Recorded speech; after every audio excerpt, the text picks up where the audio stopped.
الحمد لله فالق النوى والحب ومخرج الحسيد والأب وقابل التوب وغافر الذنب الواحد الصمد الرب الذي لا يدركه ناظر ولا يملكه خاطر أحمده تعالى حمدا يستفرغ به وسع الطاقة وأعوذ به من أهوال يوم الحاقة وأشهد أن لا إله إلا الله وحده لا شريك له وأشهد أن محمدا عبده ورسوله اللهم صل على محمد وعلى آله وأصحابه أجمعين عباد الله أوصيكم وإياي أولا بتقوى الله قال الله تعالى في قرآنه الكريم أعوذ بالله من الشيطان الرجيم بسم الله الرحمن الرحيم يريدون أن يطفئوا نور الله بأفواههم ويأبى الله إلا أن يتم نوره ولو كره الكافرون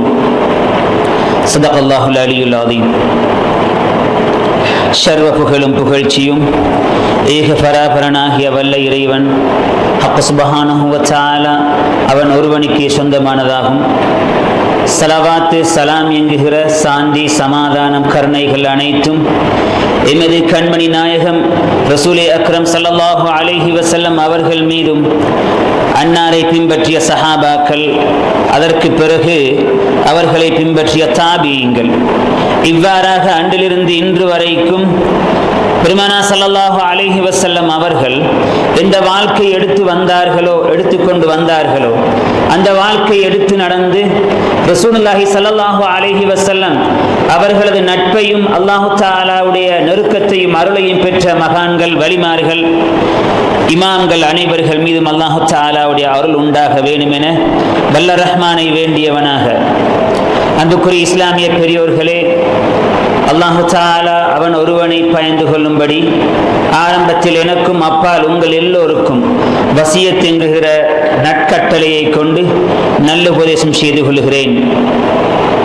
வல்ல ரஹ்மான் நம் எல்லோரையும் அவனது நல்லடியார்கள் கூட்டத்திலே சேர்த்து வைப்பானாக. நமது சிந்தனைகளை தெளிவானதாக, இறைவனுக்கு பொருத்தமானதாக ஆக்கி வைப்பானாக. அன்பார்ந்தவர்களே, வாலிபர்களே, சிறார்களே, ஒரு இஸ்லாமியனுக்கு மிக மிக அவசியமான ஒன்று ஈமான் என்கிற பகுதி. இஸ்லாமியன் என்று ஒருவனை அழைக்க வேண்டும் என்றால், ஒரு முஸ்லிம் என்று ஒருவனை பார்த்து சொல்ல வேண்டும் என்றால் அவன் ஈமான் கொள்ள வேண்டும். ஈமான் இல்லாமல் ஒருவனை நாம் இஸ்லாமாக கருத முடியாது. ரசூலே அக்ரம் ஸல்லல்லாஹு அலைஹி வஸல்லம் அவர்கள் காலத்திலும் கூட இஸ்லாத்தை ஏற்குகின்ற பொழுது ரசூலுல்லாஹ் சஹாபாக்கள் அந்த முஷ்ரிக்கீங்களை இஸ்லாத்துக்கு எடுக்குகின்ற பொழுது ஈமானை பற்றிய விடயங்களை சொல்லிக் கொடுத்தார்கள், கலிமாவை சொல்லிக் கொடுத்தார்கள். இவ்வாறு நடக்க வேண்டும், இவ்வாறு நடக்க வேண்டும், கடமைகள், ஏனைய விடயங்களை பற்றி ரசூலுல்லாஹ் சொல்லிக் கொடுத்தார்கள். ஆகவே ஈமான் என்பது ஒரு முஸ்லிமுக்கு இன்றியமையாத ஒரு விடயம். ஒரு மனிதனுக்கு எவ்வளவு உள்ளம் என்பது எவ்வளவு தேவையான ஒன்றோ, உள்ளம் இல்லாமல் மனிதனால் வாழ முடியாது, சிந்திக்க முடியாது. ஒரு வாகனத்துக்கு இயந்திரம் இல்லாமல் ஓட முடியாது. அவ்வாறுதான் ஒரு இஸ்லாமியனுக்கு ஈமான் என்கிற பகுதி மிக மிக முக்கியமானது. ஈமான் இல்லாமல் நான் ஒரு முஸ்லீமாக இருக்கிறேன் என்று சொன்னால் நிச்சயமாக அவனை ஏற்றுக்கொள்ள முடியாது. ஈமான் கண்டிப்பாக இருந்தாக வேண்டும். அல்லாஹு தஆலா கூட ஈமானை பற்றி குர்ஆனிலே பேசுகின்ற பொழுது, ஈமான் என்றால் நம்பிக்கை சார்ந்த பகுதிகள், மறைவான, அதாவது யுமினூன பில் கைபி, அல்லாஹு தஆலா குர்ஆனிலே சொல்கிறான், மறைவான விடயங்களை கொண்டு நம்பிக்கை வைப்பது, ஏற்றுக்கொள்வது, அல்லாஹ்வை பற்றி ஏற்றுக்கொள்வது, பெருமானா ஸல்லல்லாஹு அலைஹி வஸல்லம் அவர்களை ஏற்றுக்கொள்வது, நபிமார்களை ஏற்றுக்கொள்வது, குர்ஆனை ஏற்றுக்கொள்வது, மலாயிக்காமார்கள், மறுமை சார்ந்த பகுதிகள், கபருடைய வாழ்க்கைகள், இவ்வாறான பகுதிகள், இவைகளை ஏற்றுக்கொள்வதுதான் நம்பிக்கை சார்ந்த பகுதிகள். அல்லாஹு தஆலா நம்மை பார்த்து சொல்லுகின்றான், யா அய்யுஹல்லதீன ஆமனு ஆமினு பில்லாஹி வ ரசூலிஹி. ஈமான் கொண்ட மக்களாகிய நம்மை பார்த்தே சொல்லுகிறான். ஈமான் கொள்ளாத மக்களை பார்த்து சொல்லவில்லை. ஈமான் கொண்டு இஸ்லாத்திலே இருக்குகின்ற, ஈமானோடு இருக்குகிற நம்மை பார்த்து சொல்லுகிறான் அல்லாஹு தஆலா, ஈமான் கொண்ட மக்களே, நம்பிக்கை வைத்த மக்களே, நீங்கள் அல்லாஹு தஆலாவை கொண்டும் ரசூலே அக்ரம் ஸல்லல்லாஹு அலைஹி வஸல்லம் அவர்களை கொண்டும் நல்ல முறையில் நம்பிக்கை வைத்துக் கொள்ளுங்கள். உங்களது ஈமானை நீங்கள் குறைபாடுகள் இல்லை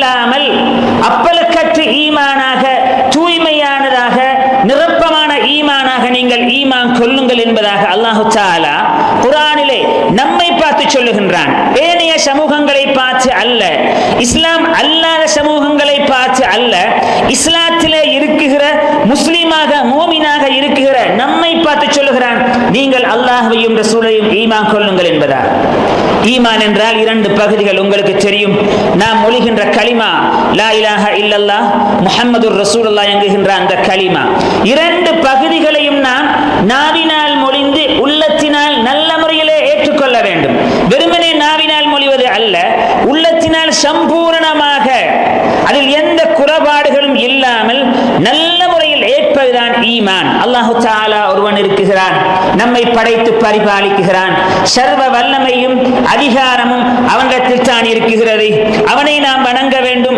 மறுமையிலே அவன் நம் எல்லோருக்கும் உலகத்திலும் அவன் தான் எஜமானாக இருக்கிறான், நாளை மறுமையிலே அவன் எஜமானாக இருக்க போகின்றான். ரசூல் அக்ரம் ஸல்லல்லாஹு அலைஹி வஸல்லம் முஹம்மதுர் ரசூலுல்லாஹ் என்கிற பகுதி அல்லாஹு தஆலாவுடைய தூதர் அவர்கள். அல்லாஹு தஆலாவிடத்தில் அல்லாஹ் சொல்லுகின்ற விடயத்தை நமக்கு எத்தி வைத்து நம்மை செம்மைப்படுத்துவதற்காக வேண்டி லிதஸ்கியத்தில் குலூப், உள்ளத்திலே இருக்கின்ற மோசமான பகுதிகளை கலட்டி நேரான பாதையை காட்டுவதற்காக வேண்டி நம்மிடத்தில் வந்த நாயகம் ஸல்லல்லாஹு அலைஹி வஸல்லம் அவர்களை கூட குறைமதி இல்லாமல் நிறைவாக ஏற்றுக்கொள்வதான் ஈமான். இந்த இரண்டு பகுதியிலும் ரசூல் அக்ரம் ஸல்லல்லாஹு அலைஹி வஸல்லம் அவர்களை நாம் நல்ல முறையில் தெரிய வேண்டும். சமகாலத்திலே ரசூலுல்லாஹி ஸல்லல்லாஹு அலைஹி வஸல்லம் அவர்களை பற்றி மேற்கத்தியவாதிகள் குறை காண்கின்ற ஒரு காலம். நமது ஈமானில் முக்கியமான ஒரு பகுதி ரசூலுல்லாஹை நான் நல்ல முறையில் அறிந்து தெரிந்து விளங்கி ஈமான் கொண்டால் தான் அல்லாஹ் சார்ந்த பகுதியை நம்மால் ஏற்றுக்கொள்ளலாம். ரசூலுல்லாஹ் என்ன சொன்னார்கள்? லா யக்மிலு ஈமானு அப்தின், ஒரு மனிதனுடைய ஈமான், இந்த நம்பிக்கை சார்ந்த இந்த விடயம் இது சம்பூர்ணமாக ஆகாது. எதுவரைக்கும் என்றால் ஹத்தா அகூன அஹப்ப இலைஹி மின் நஃப்ஸிஹி வ வலதிஹி வ வாலிதிஹி வன் நாஸி அஜ்மாயின். அதாவது உலகத்திலே அவனுக்கு சொந்தமான பொருட்களாக இருக்கலாம், அல்லது குழந்தை குட்டிகளாக இருக்கலாம், மனைவி மக்களாக இருக்கலாம், ஏன் தனது ஆத்மாவை பார்க்கிலும் தனது உயிரை பார்க்கிலும் எவன் என்னை நேசம் கொள்ளவில்லையோ, ரசூலுல்லாஹி ஸல்லல்லாஹு அலைஹி வஸல்லம் அவர்களை பற்றி நேசம் கொள்ளவில்லையோ அவனது ஈமான் நிரப்பமான ஈமான் அல்ல என்றார்கள். ஆகவே ரசூலுல்லாஹி ஸல்லல்லாஹு அலைஹி வஸல்லம் அவர்கள் மீது நேசம் ஏற்பட வேண்டும் என்றால் முதல் ரசூலுல்லாஹை பற்றி தெரிய வேண்டும். பெருமானார் ஸல்லல்லாஹு அலைஹி வஸல்லம் வாழ்க்கையை பற்றி புரிய வேண்டும். ரசூலுல்லாஹ்வுடைய நடவடிக்கைகள், ரசூலுல்லாஹ்வுடைய நோக்கங்கள், ரசூலுல்லாஹ்வுடைய யதார்த்தமான சிந்தனைகள் என்ன என்று நாம் விளங்கினால்தான் ரசூலுல்லாஹ்வை நட்பு கொள்ளலாம். அவ்வாறு இல்லாமல் ஏனோ தனது பெற்றார்கள் அல்லது பாடசாலையில் நாம் கல்வி கற்கின்ற பொழுது கற்றுக்கொண்ட விடயங்கள், அல்லது நாம் பரம்பரையாக இது நம்மிடத்திலே வந்த விடயம் என்பதற்காக வேண்டி நாம் ஈமான் கொள்ளுகிற பொழுது அங்கு ஈமான் அதை தழும்புகின்ற ஈமானாக மாறிவிடும். குறிப்பாக பெருமானார் ஸல்லல்லாஹு அலைஹி வஸல்லம் அவர்களை பற்றி நாம் எந்த அளவுக்கு உயர்வாக ஈமான் கொள்ளுகின்றோமோ அந்த அளவுக்கு அந்த அடுத்த அல்லாஹ்வுடைய பகுதி வெற்றியுள்ளதாக மாறும். ரசூலுல்லாஹ்வை நாம் குறை காண முற்பட்டோம் என்றால் அல்லாஹ் சார்ந்த பகுதியிலும் குறை வந்துவிடும். ஏனென்றால் அல்லாஹு தஆலா தன்னை அறிமுகப்படுத்துவதற்காக வேண்டி தனது பிரதிநிதியாக தனது தூதுவனாக உலகத்துக்கு அனுப்பியது ரசூலுல்லாஹி ஸல்லல்லாஹு அலைஹி வஸல்லம் அவர்களைத்தான். ஆகவே அவர்களை நாம் குறை காண்கிற பொழுது ரசூலுல்லாஹ் கொண்டு வந்த குர்ஆனிலே குறை காணலாம், மறுமை வாழ்க்கையிலே குறை காணலாம், மலாயிக்காமார்களிலே குறை காணலாம், நபிமார்களிலே குறை வந்து விடலாம், குர்ஆனிலே குறை வந்து விடலாம், சொர்க்கம் நரகம் நாளை மறுமை சம்பந்தப்பட்ட விடயங்கள் இவைகள் அனைத்தையும் நமக்கு சொல்லிக் கொடுத்தது ரசூலுல்லாஹி ஸல்லல்லாஹு அலைஹி வஸல்லம்.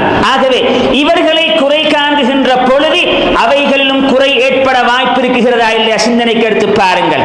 சொல்லுகின்ற நபர் அவர் நிரப்பமான நபராக இருந்தால்தான், நிரப்பமானவர்களாக ஏற்று இருந்தால்தான் சொல்லுகின்ற விடயங்களையும் ஏற்குகின்ற மனோபாவம் நம்மிடத்தில் ஏற்படும். அவரை நாம் குறையாக மதித்து விட்டோம் என்றால் சொல்லுகின்ற விடயங்களிலும் குறை வந்துவிடும். அதனால் தான் மேற்கத்தியவாதிகள் சமகாலத்திலே இஸ்லாத்திற்கு விரோதமாக எடுத்துக்கொண்ட பெரிய ஒரு ஆயுதம் ரசூல் அக்ரம் ஸல்லல்லாஹு அலைஹி வஸல்லம் அவர்கள். ரசூலுல்லாஹ்வை குறை கண்டு விட்டோம் என்றால் மற்ற அனைத்துமே பிழைத்து விடும் என்பதை அறிந்து கொண்டார்கள் அவர்கள். ஒரு மரத்தினுடைய ஆணிவரை சரித்து விட்டோம் என்றால் மரத்திலே இருக்கின்ற இலைகள் அங்கு செத்துவிடும், கிளைகள் அங்கு அது வாடிவிடும், கனிகள் அது பழுக்காமல் அது பழுதாகி மலர்கள் அதை சூம்பிவிடும், அதனுடைய செழிப்பை இழந்துவிடும். இவ்வாறாக அதனுடைய ஆணிவேரை தரித்து விட்டால் மரமே சரிந்துவிடும். ஆகவே இஸ்லாத்தினுடைய ஆணிவேராக இருக்கிற ரசூலே அக்ரம் ஸல்லல்லாஹு அலைஹி வஸல்லம் இவர்களை நாம் குறையாக நாம் சமூகத்துக்கு இஸ்லாமியர்களுக்கு கொடுத்தோம் என்றால், ரசூலுல்லாஹ் சார்ந்த ஏனைய பகுதிகள், ரசூலுல்லாஹ் கொண்டு வந்த குர்ஆனாக இருக்கலாம், ரசூலுல்லாஹ் காண்பித்த ஆன்மீக வழிமுறைகளாக இருக்கலாம், ரசூலுல்லாஹ் சொல்லித் தந்த மறுமை சார்ந்த பகுதிகளாக இருக்கலாம், இவைகளை அவர்களால் உடைப்பது, அவர்களால் தகர்த்து எறிவது மிக இலகுவான ஒன்றாக மாறிவிடும். ஆகவே இஸ்லாத்தை ஒழிப்பதற்கு சிறந்த ஒரு ஆயுதமாக அவர்கள் எடுத்துக்கொண்டது பெருமானார் ஸல்லல்லாஹு அலைஹி வஸல்லம் அவர்களை குறை காண்பது. அல்லாஹ் தஆலா குர்ஆனிலே பேசுகின்றான். இது இன்று நேற்று மாத்திரமல்ல, ரசூலுல்லாஹி ஸல்லல்லாஹு அலைஹி வஸல்லம் எப்பொழுது நபியாக அனுப்பப்பட்டார்களோ அன்றிலிருந்து இன்று வரையும் இந்த அடிப்படையில் தான் எதிரிகள் இஸ்லாத்தை அழிப்பதற்கு போராடுகிறார்கள். அன்றும் ரசூலுல்லாஹ்வுக்கு சொன்னார்கள், சூனியக்காரன், அவன் ஒரு பைத்தியக்காரன், இது இட்டு கட்டப்பட்ட கதைகள் என்றெல்லாம் அன்றிலும் சொன்னார்கள், இன்றும் சொல்லுகிறார்கள். ஆகவே அல்லாஹ் சொல்லுகிறான், யுரீதூன அய்யுத்ஃபிஉ நூரல்லாஹி பிஅஃவாஹிஹிம் வயஅபல்லாஹு இல்லா அய்யுத்திம்ம நூரஹு. அந்த மக்கள், காபிரான மக்கள், முஷ்ரிக்கீன்கள், அன்சாரி, அதாவது நசாராக்கள், யஹூதிகள், அவர்கள் என்ன விரும்புகிறார்கள் என்றால், தனது வாயினால் இஸ்லாமிய சுடரை அழிக்க ஊதி அவர்கள் அணைக்க முற்படுகிறார்கள். சூரியனின் பிரகாசத்தை கையினால் மறைத்து நிப்பாட்ட முடியுமா? அவ்வாறுதான் இந்த பிரகாசமான இஸ்லாத்தை எவ்வாறாவது ஊதி அணைக்க வேண்டும், தனது வாயினால் அதனுடைய பிரகாசத்தை அணைக்க முற்படுகிறார்கள். சர்வதேச ரீதியிலே இஸ்லாம் இன்று கவர்ந்து கொண்டு வருகிறது என்றால், இஸ்லாத்தை நாம் கவர விடாமல் அதை முடக்க வேண்டும் என்றால் குர்ஆனை சாடி எந்த பயனும் கிடையாது. அல்லாஹ்வை சாடுவதை பார்க்கிலும், மறுமை சார்ந்த விடயங்களை சாடுவதை பார்க்கிலும் ரசூலுல்லாஹ்வை நாம் மோசமான நபராக, இவர் ஒரு அசிங்கமான நபராக, பண்பாடு அற்ற நபராக இஸ்லாமியர்களுக்கு காண்பித்து கொடுத்தோம் என்றால் ஏனைய விடயங்களை அவர்கள் விட்டு விடுவார்கள் என்பதற்காக எடுத்துக்கொண்ட ஆயுதம் ரசூலுல்லாஹ்வை குறை காண்பது. அல்லாஹ் சொல்லுகிறான், அவர்கள் ஊதி அணைக்க முற்படுகிறார்கள். வயஅபல்லாஹு இல்லா அய்யுத்திம்ம நூரஹு வலவ் கரிஹல் காஃபிரூன். காஃபிர்கள் நிராகரித்தாலும் கூட அல்லாஹ் தஆலா தனது அந்த பிரகாசத்தை அவன் பூர்த்தியாக்கிய அழிய அவன் அதை விட்டுவிட மாட்டான். அல்லாஹ் தஆலா தான் அதை பூர்த்தியாக்குவன். ஆகவே அவனது கையில் தான் அதை அழிப்பதும் இருக்கிறது, அதை வளர்ப்பதும் இருக்கிறது. ஆகவே எவ்வளவுதான் போராடினாலும் கூட அல்லாஹ் தஆலா நிச்சயமாக இஸ்லாத்தை அழிப்பதற்கு அவன் இடம் கொடுக்க மாட்டான். அல்லாஹ் ரசூலுல்லாஹ்வை பற்றி சொல்லுகின்ற பொழுது, ஹுவல்லதி அர்ஸல ரசூலஹு பில் ஹுதா வ தீனில் ஹக். ரசூலே அக்ரம் ஸல்லல்லாஹு அலைஹி வஸல்லம் அவர்களை உங்களுக்கு நாம் எவ்வாறு அனுப்பினோம் என்றால், அவர்கள் நேரான, தூய்மையான, தெளிவான பாதையோடு வந்திருக்கிறார்கள். மனித வாழ்க்கைக்கு தேவையான விடயங்கள், இந்த உலகத்தில் மனிதனாக வாழ்வதற்கும் நாளை மறுமையிலே அல்லாஹ் தஆலாவிடத்திலே ஒருவன் புனிதமான மனிதனாக கருதப்படுவதற்கும் என்ன மனிதனுக்கு தேவை என்கிற விடயத்திலே ரசூலுல்லாஹ் நேரான பாதைகளை, நேரான விடயங்களை எடுத்துக்கொண்டு வந்திருக்கிறார்கள். வதீனில் ஹக், நல்ல உபதேசம், மனித வாழ்க்கைக்கு தேவையான ஒழுக்க விழுமியங்கள், பண்பாட்டு விடயங்கள், ஆன்மீக விடயங்கள், இவ்வாறான விடயங்களோடு ரசூலுல்லாஹி ஸல்லல்லாஹு அலைஹி வஸல்லம் அவர்கள் வந்ததாக அல்லாஹ் தஆலா குர்ஆனிலே பேசுவதை பார்க்கலாம். ஆகவே அவ்வளவு பரிசுத்தமான, தூய்மையான வாழ்க்கை முறைகள் மேற்கத்தியவாதிகளோடு ஒத்துப்போக இல்லாத காரணத்தினால் அவர்கள் விரும்பியது அழிப்பதைத்தான், இஸ்லாத்தை. ஆகவே அதற்கு ஆயுதமாக பயன்படுத்த விரும்பியது ரசூலே அக்ரம் ஸல்லல்லாஹு அலைஹி வஸல்லம் அவர்களைத்தான். அன்பார்ந்தவர்களே, நான் ரசூலுல்லாஹ்வை புரிந்து கொள்ள வேண்டும். பெருமானார் ஸல்லல்லாஹு அலைஹி வஸல்லம் அவர்களை நடுநிலையில் சிந்திக்க வேண்டும். நமது தூதர் என்பதற்காக வேண்டி ரசூலுல்லாஹ்வை நாம் சார்பாக வைத்து சிந்திக்கவே கூடாது. ஒரு தனி மனிதனாக நடுத்தரமாக ரசூலுல்லாஹ்வுடைய போராட்டங்கள் எவ்வாறு இருந்தன, ரசூலுல்லாஹ்